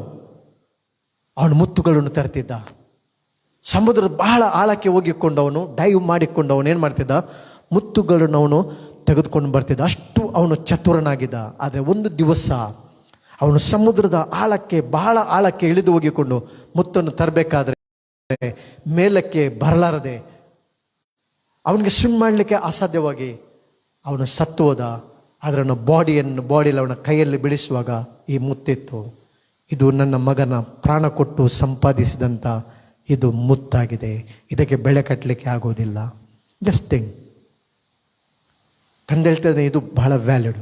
ಹಾಗಾದರೆ ಇವತ್ತು ದೇವರು ನಮಗೆ ಕೊಟ್ಟಂಥ ಸ್ಯಾಲ್ವೇಷನ್ ಬಹಳ ಬೆಲೆ ಉಳ್ಳದು. ಆಮೇಲೆ ದೇವರು ನಮಗೆ ಕೊಟ್ಟಂಥ ಪ್ರೆಸೆನ್ಸ್ ಎಷ್ಟು ವ್ಯಾಲ್ಯೂಬಲ್. ಲೋಕವನ್ನೇ ಸಂಪಾದನೆ ಮಾಡಿ ಎಂಬುದಾಗಿ ದೇವರ ವಾಕ್ಯ ಹೇಳ್ತದೆ. ಲೋಕವನ್ನೇ ಸಂಪಾದನೆ ಮಾಡಿ ನಮ್ಮ ಆತ್ಮಕ್ಕೆ ಬೆಳೆ ಕಟ್ಟಲಿಕ್ಕೆ ಆಗೋದಿಲ್ಲ. The presence of God was the turning point in both stories. ದೇವರ ಪ್ರೆಸೆನ್ಸ್. ನಾವು ದೇವರ ಸನ್ನಿಧಿಲಿರುವಾಗ ನಾವು ದೇವರನ್ನು ಆನರ್ ಮಾಡ್ತೇವೆ. ಆಮೇಲೆ ವರ್ಷಿಪ್, ನಾವು ದೇವರನ್ನು ಆನರ್ ಮಾಡ್ತೇವೆ ನಮಗೆ ಕೊಟ್ಟಂತ ಈ ಪ್ರೆಷಸ್ ಲೈಫ್ಗೋಸ್ಕರ. ಇದು ಲೈಫ್ ಅಮೂಲ್ಯವಾದುದು. ಅದಕ್ಕೆ ದೇವರ ವಾಕ್ಯ ಹೇಳ್ತದೆ, ನೀವು ನನ್ನ ದೃಷ್ಟಿಯಲ್ಲಿ ಅಮೂಲ್ಯರು, ಮಾನ್ಯರು, ನೀವು ನನ್ನ ದೃಷ್ಟಿಯಲ್ಲಿ ಬಹಳ ಪ್ರೆಷಸ್. ನಮ್ಮ ಲೈಫ್, ಈ ಲೈಫ್ಗೆ ಎಷ್ಟು ಬೆಲೆ ಕೊಟ್ಟಿದ್ದಾನೆ ಯೇಸು ಸ್ವಾಮಿ, ಎಷ್ಟು ಕ್ರಯ ಕಟ್ಟಿದ್ದಾನೆ. ಆತನ ರಕ್ತವನ್ನು ಸುರಿಸಿ, ದೇವರ ವಾಕ್ಯ ಹೇಳ್ತೇನೆ, ನೀವು ನಿಮ್ಮ ಸ್ವಂತ ಸೊತ್ತು ಅಲ್ಲ, ನೀವು ಕ್ರಯಕ್ಕೆ ಕೊಳ್ಳಲ್ಪಟ್ಟವರು. ಇದಕ್ಕೆ ಪ್ರೈಸ್ ಪೇ ಮಾಡಿದ್ದಾನೆ. ಆದ್ದರಿಂದ ಇವತ್ತು ತಂದೆಯಾದ ದೇವರನ್ನು ನಾವು ವರ್ಷಿಪ್ ಮಾಡೋಣ. ದೇವರ ಪ್ರೆಸೆನ್ಸ್ ಅನ್ನು ನಾವು ಕ್ಯಾರಿ ಮಾಡೋಣ. ಆ ದೇವರ ಪ್ರೆಸೆನ್ಸ್ ನಮ್ಮ ಸಿಟಿಲಿ ಒಂದು ಇನ್ಫ್ಲುಯೆನ್ಸ್ ತರುವಂಥದ್ದಾಗಿದೆ. ಆಮೇಲೆ ಒಬ್ಬ ವ್ಯಕ್ತಿಯನ್ನು ಚೇಂಜ್ ಮಾಡ್ತದೆ. ಸೌಲನನ್ನು ಪೌಲನನ್ನಾಗಿ ಮಾಡಿದಂಥ ಪ್ರೆಸೆನ್ಸ್. ಸೌಲ ಚರ್ಚನ್ನು ಹಿಂಸೆ ಮಾಡಿದ. ಆದರೆ ನೋಡ್ತೇವೆ ದೇವರ ಪ್ರೆಸೆನ್ಸ್ ಅವನ ಲೈಫನ್ನು ಚೇಂಜ್ ಮಾಡಿತು. ಆ ಪೌಲ ಹೇಳ್ತಾನೆ, now I am A new person. If anyone in Christ is A new creation. Old things are passed away, everything became new. ನಾವೀಗ ಹೊಸ ಸೃಷ್ಟಿಯಾಗಿದ್ದೇವೆ. ಆಮೇಲೆ ನಾವು ದೇವರ ಮಕ್ಕಳು. ಇದಕ್ಕೆ ದೇವರ ವಾಕ್ಯ ಹೇಳ್ತೇವೆ, ನಾವು ದೇವರ ಮಕ್ಕಳಾಗಿದೆ. ತಂದೆ ಆ ಮಕ್ಕಳೆಂಬ ಹೆಸರನ್ನು ಕೊಡುವುದಕ್ಕೆ ತಂದೆ ನಮ್ಮ ಮೇಲೆ ಎಷ್ಟು ಪ್ರೀತಿಯನ್ನು ಇಟ್ಟಿದ್ದಾನೆ. ಮಗನನ್ನು ಕೊಟ್ಟಿದ್ದಾನೆ ಶಿಲುಬೆಯಲ್ಲಿ. ಆಮೇಲೆ ಆತನ ಬ್ಲಡ್, ಆತನ ಸ್ಯಾಕ್ರಿಫೈಸ್, ಆತನನ್ನು ವರ್ಷಿಪ್ ಮಾಡುವಾಗ ದೇವರ ವಾಕ್ಯ ಹೇಳ್ತದೆ, ಆ ದೇವರ ಪ್ರೆಸೆನ್ಸ್ ಬರ್ತದೆ. ಒಮ್ಮೆ ಒಬ್ಬ ಕಿಂಗ್, ಅರಸನಿಗೆ ಏನು ಕೊರತೆ ಇದೆ? ಅವನ ಕಿಂಗ್, ಅವನಲ್ಲಿ ವೈಭವ ಇದೆ, ಅವನ ಎಲ್ಲವಿದೆ. ಆದರೆ ಅವನು ಒಂದು ದಿವಸ ಕೂತ್ಕೊಂಡು ಆಲೋಚನೆ ಮಾಡಿದ, ನನ್ನ ದೇಶದಲ್ಲಿ ತುಂಬ ಬಡವರು, ನಿರ್ಗತಿಕರನ್ನು ಅವ್ರನ್ನು ಕರೆಸ್ಬೇಕು, ನಾನು ಅವ್ರಿಗೆ ಸಹಾಯ ಮಾಡಬೇಕೆಂಬುದಾಗಿ ಮಂತ್ರಿ ಅಂತ ಹೇಳುವಾಗ ಮಂತ್ರಿ 3 ವ್ಯಕ್ತಿಗಳನ್ನು ಕರ್ಕೊಂಡು ಬರ್ತಾನೆ. ಇವರು ತುಂಬ ಬಡವರು, ಇವ್ರಿಗೇನಾದರೂ ನೀವು ಸಹಾಯ ಮಾಡಿರಿ ಎಂಬುದಾಗಿ. ನಾನು ಯಾಕೆ ಇದು ಸ್ಟೋರಿ ಹೇಳ್ತೇನೆ, ಇದರಲ್ಲಿ ನಮಗೆ ಮಾರಲ್ ಇದೆ. ಇದು ಸ್ಟೋರಿಯಲ್ಲಿ ನಮಗೇನಿದೆ, ಅಪ್ಲೈ ಮಾಡುವಂಥ ಮಾರಲ್. ಫಸ್ಟ್ ಅವನು ಹೇಳ್ತಿದ್ದಾನೆ, ನನಗೆ ಒಂದು ಒಳ್ಳೆ ಉದ್ಯೋಗ ಬೇಕು, ನನಗೆ ಒಳ್ಳೆ ಒಂದು ಕಂಪನಿಯಲ್ಲಿ ಉದ್ಯೋಗ ಕೊಡಿಸು. S, granted. ರಿಕ್ವೆಸ್ಟ್ ಏನಾಯಿತು? ಆಯಿತು, ಒಳ್ಳೆ ಉದ್ಯೋಗ ಸಿಕ್ಕಿತ್ತು. ಎರಡನೇವನು ಹೇಳ್ತಿದ್ದಾನೆ, ನನಗೊಂದು ಕಾರ್ ಬೇಕು, ನನಗೊಂದು ಮನೆ ಕಟ್ಟಿಕೊಡು, ಸಾಕು, ನಾನು ತೃಪ್ತಿಯಾಗಿರ್ತೇನೆ. ಎಸ್, ಓಕೆ, ಒಳ್ಳೆ ಗಾಡಿ ಸಿಕ್ಕಿತ್ತು, ಮನೆ ಸಿಕ್ಕಿತ್ತು, ತೃಪ್ತಿ, ಖುಷಿಪಟ್ಟ. ಮೂರನೇ ಹೇಳ್ತಾನೆ, ಅರಸ, ನೀನು ನಮ್ಮ ಮನೆಗೆ ಬರಬೇಕು, ನೀನು ಬಹಳ ಬುದ್ಧಿವಂತ, ನೀನು ನಮ್ಮ ಮನೆಗೆ ಬರಬೇಕು. ಈಗ ಅರಸನು ಮನೆಗೆ ಹೋಗ್ಬೇಕು. ಅರಸನು ಎಸ್ ಎಂಬ ಹೇಳಿದ. ಮಂತ್ರಿಯನ್ನು ಕರೆದು ಹೇಳಿದ, ಎಲ್ಲ ರೋಡನ್ನು ರಿಪೇರಿ ಮಾಡಬೇಕು. ಏನು ಮಾಡಬೇಕು? ರೋಡನ್ನು ರಿಪೇರಿ ಮಾಡಬೇಕು. ಅವನ ರಿಕ್ವೆಸ್ಟ್ ಅಲ್ಲ, ನೀನು ಮನೆಯಲ್ಲಿ 1 ದಿವಸ ಸ್ಟೇ ಆಗಬೇಕು. ಯೇಸು ಸ್ವಾಮಿ ಕೊಡಲ್ವಾ? ರಿಸರ್ವೇಷನ್ ನಂತರ ಅವರು ದಾರಿಯಲ್ಲಿ ಮಾತಾಡ್ತಾ ಹೋಗ್ತಿದ್ರು. ಯೇಸು ಮಾಡಿದ ಈ ಸಂಜೆ ಅವ್ರು ರಿಕ್ವೆಸ್ಟ್ ಮಾಡಿ, ನಮ್ಮ ಮನೇಲಿ ನೀವು ಉಳಿದುಕೊಳ್ಬೇಕು. ಜಕ್ಕನ ಮನೆಗೆ ಯೇಸು ಸ್ವಾಮಿ ಹೋದ.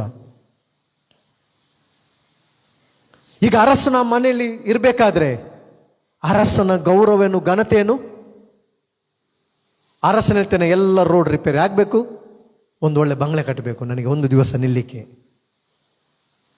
ಇವನಿಗೆ ಗೊತ್ತಿದೆ, ಒಂದು ವೇಳೆ ಅರಸನು ನನ್ನೊಟ್ಟಿಗೆ ಇರುವುದಾದ್ರೆ ನನಗೇನಿದೆ, ಎಲ್ಲ ಕೊಟ್ಟಿದೆ. ಅರಸನೊಟ್ಟಿಗೆ ಕಾರ್ನಲ್ಲಿ ಹೋಗ್ಬೋದು, ಅರಸನ ಬಂಗ್ಲೆಯಲ್ಲಿ ನಾನು ವಾಸಿಸ್ಬೋದು, ಅರಸನು ಸೇವಿಸುವಂಥ ಆಹಾರವನ್ನು ನಾನು ಊಟ ಮಾಡ್ಬೋದು, ಅರಸನೊಟ್ಟು ಹೋಗುವ ಅರಸನ ವಸ್ತ್ರವನ್ನು ನಾನು ಧರಿಸ್ಬೋದು. ಅದರಿಂದ ಇವತ್ತು ಈ ಲೋಕದಲ್ಲಿ ಎಲ್ಲಕ್ಕಿಂತ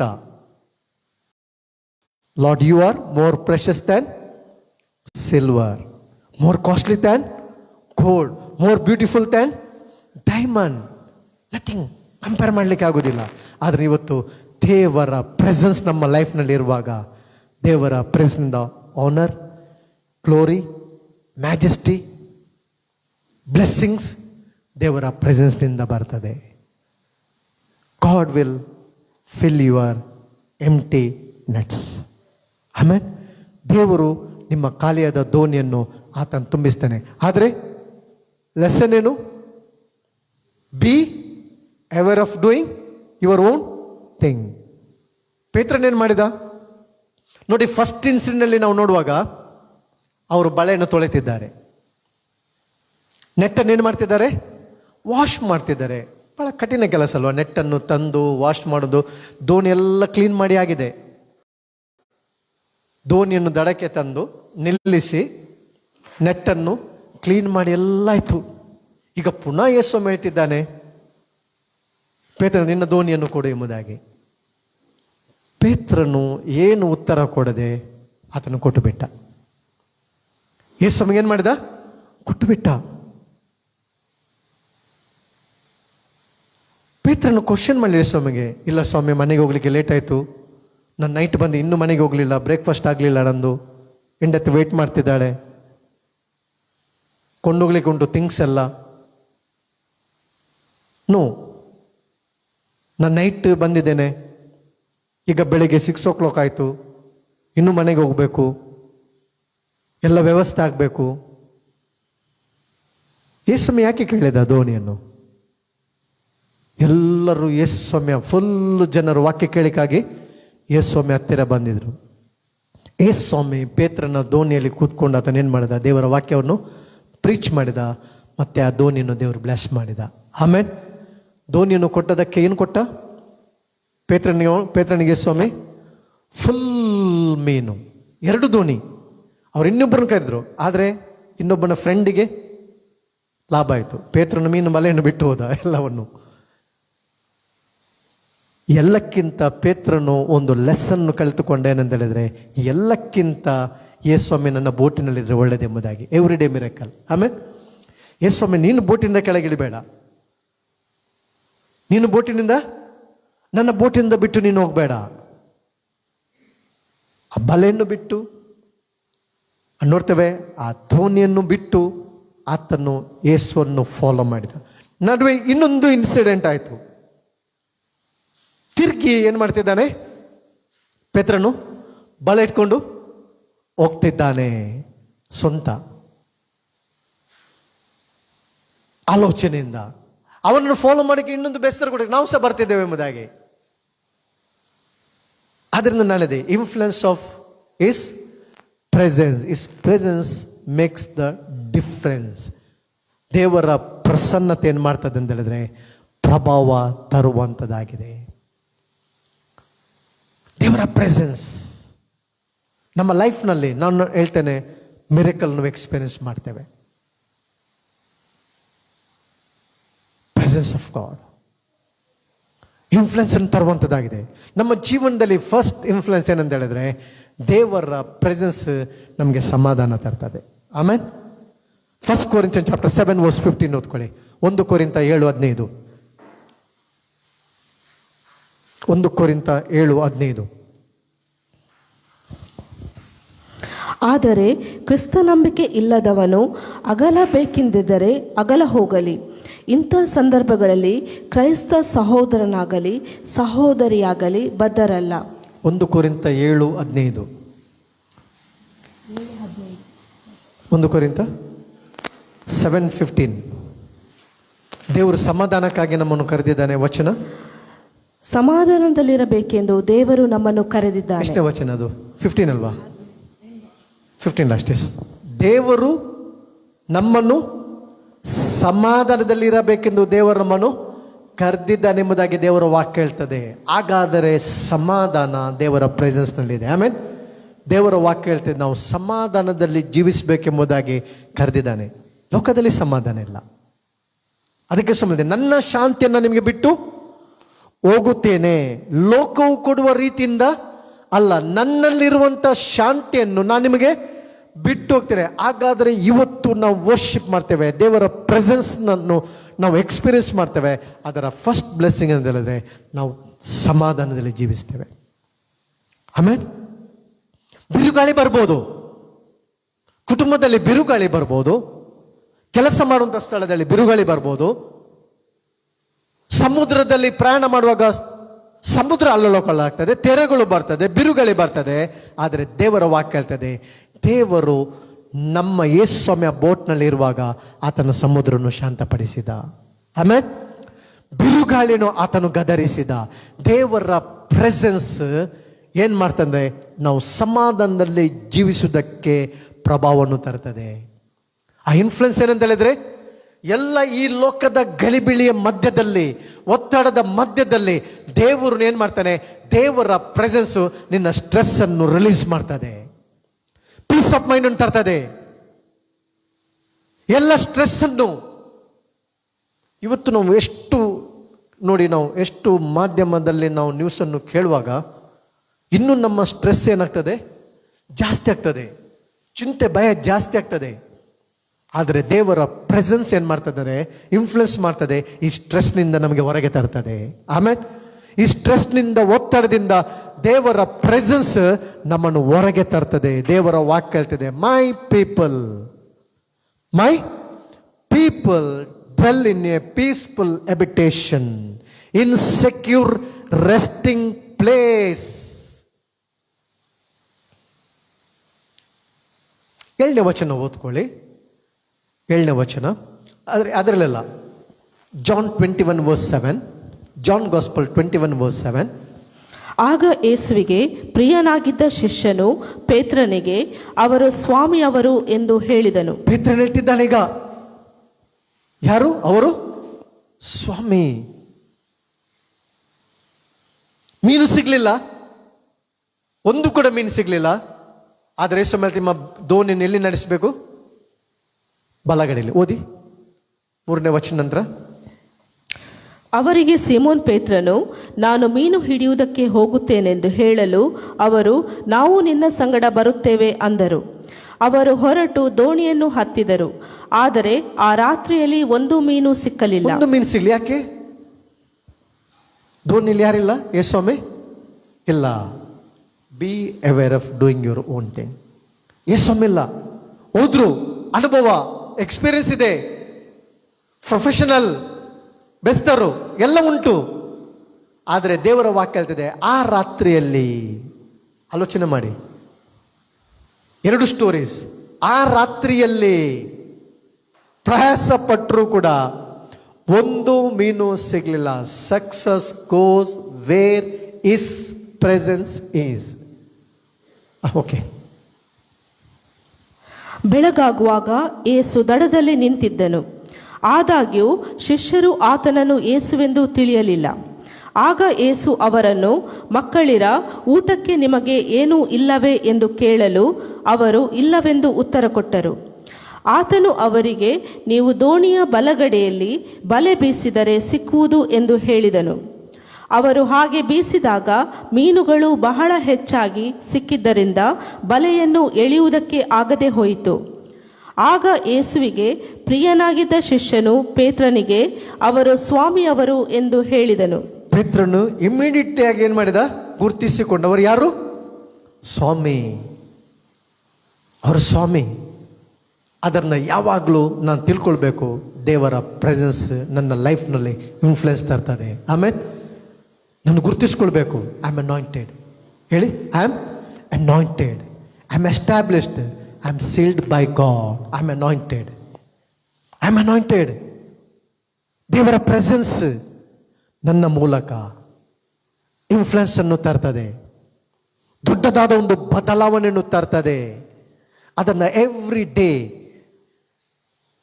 ನಾನು ದೇವರ ಪ್ರೆಸೆನ್ಸ್ಗೆ ಹೋಗಿಕೊಂಡು, ದೇವರ ಸನ್ನಿಧಿ ಹೋಗಿಕೊಂಡು ದೇವರನ್ನು ವರ್ಷಿಪ್ ಮಾಡುವಾಗ ದೇವರ ಪ್ರೆಸೆನ್ಸ್, ದೇವರ ಗ್ಲೋರಿ ಅನ್ನು ನಾವು ಎಕ್ಸ್ಪೀರಿಯನ್ಸ್ ಮಾಡ್ತೇವೆ. ಆಮೇಲೆ ಸ್ವಾಮಿಯನ್ನು ಎಕ್ಸ್ಪೀರಿಯನ್ಸ್ ಮಾಡ್ತೇವೆ. ಪೇತ್ರ ಹೇಳಿದ, ಅವರು ಯಾರು? ಸ್ವಾಮಿ. ಬೇರೆ ಶಿಷ್ಯರಿಗೆ ಸ್ವಲ್ಪ ಕನ್ಫ್ಯೂಷನ್ ಆಯಿತು, ಬೆಳಿಗ್ಗೆ ಅಲ್ವಾ. ಆದರೆ ಪೇತ್ರನು ಹೇಳ್ತಾ ಇದ್ದಾನೆ, ಅವರು ಯಾರು? ಸ್ವಾಮಿ. ಇವತ್ತು ನಾವು ಕೂಡ 100% ನಮಗೆ ಅಶ್ಯೂರೆನ್ಸ್ ಇದೆ, ನಮ್ಮ ಸ್ವಾಮಿ ನಮ್ಮೊಟ್ಟಿಗಿದ್ದಾನೆ. ಆಮೇಲೆ ದೇವರ ಪ್ರೆಸೆನ್ಸ್ ನಮ್ಮೊಟ್ಟಿಗಿದೆ. ಯುಗದ ಸಮಾಪ್ತರಿಗೆ ಎಲ್ಲ ದಿವಸ ನಾನು ನಿಮ್ಮ ಸಂಗಡ ಇದ್ದೇನೆ. ಕೊನೆ ಒಂದು ವಚನ ಓದಿಕೊಳ್ಳೋಣ, ನಾವು ಮುಗಿಸೋಣ. ಲೂಕನ್ನು ಬರೆದ ಸುವಾರ್ತೆ 23ನೇ ಅಧ್ಯಾಯದ 45ನೇ ವಚನ. Luke chapter 23 verse 45.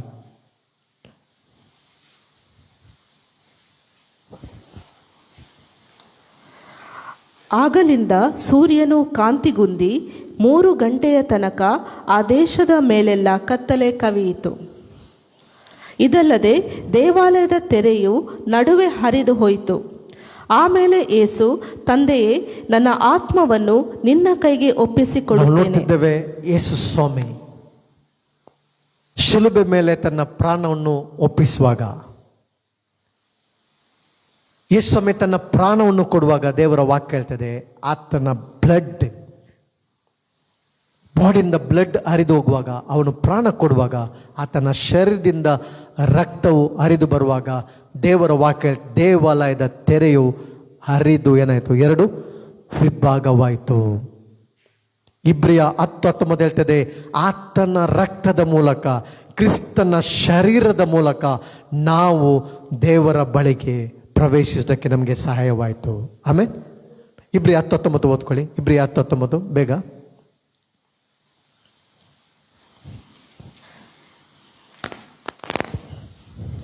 ಹೀಗಿರುವಲ್ಲಿ ಸಹೋದರರೇ, ಯೇಸು ನಮಗೋಸ್ಕರ ಪ್ರತಿಷ್ಠಿಸಿದ ಜೀವವುಳ್ಳ ಹೊಸ ಯೇಸು ನಮಗೋಸ್ಕರ ಪ್ರತಿಷ್ಠಿಸಿದ ಜೀವವುಳ್ಳ ಹೊಸ ದಾರಿ, ದಾರಿಯಲ್ಲಿ ಆತನ ರಕ್ತದ ಮೂಲಕ ಆತನ ಶರೀರವೆಂಬ